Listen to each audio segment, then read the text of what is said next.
बिहार में विधानसभा चुनाव के नतीजों के बाद से एनडीए फूले नहीं समा रही है।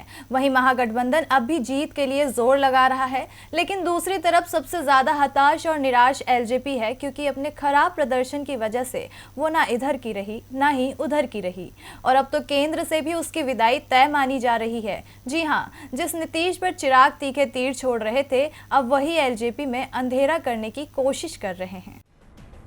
बिहार में एनडीए से अलग होकर चिराग ने जेडीयू को जलाने की कोशिश की थी। हालांकि वो नीतीश को नुकसान पहुंचाने में काफी हद तक कामयाब भी रहे, लेकिन उन्हें सत्ता के करीब पहुंचने से रोक न सके।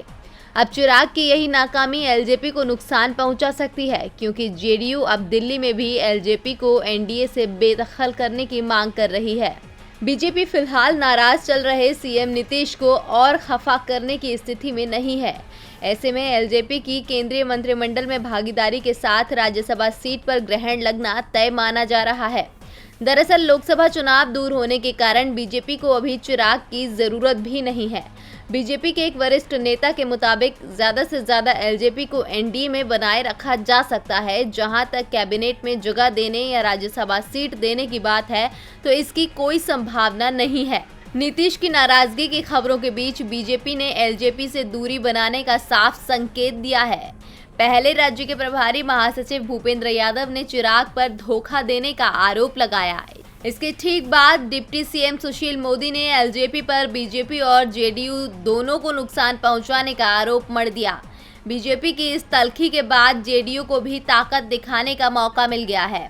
जेडीयू के वरिष्ठ नेता ने कहा कि सियासी लड़ाई में नीतीश बेशक कमजोर पड़े हैं, मगर उनकी अहमियत में कोई कमी नहीं आई है।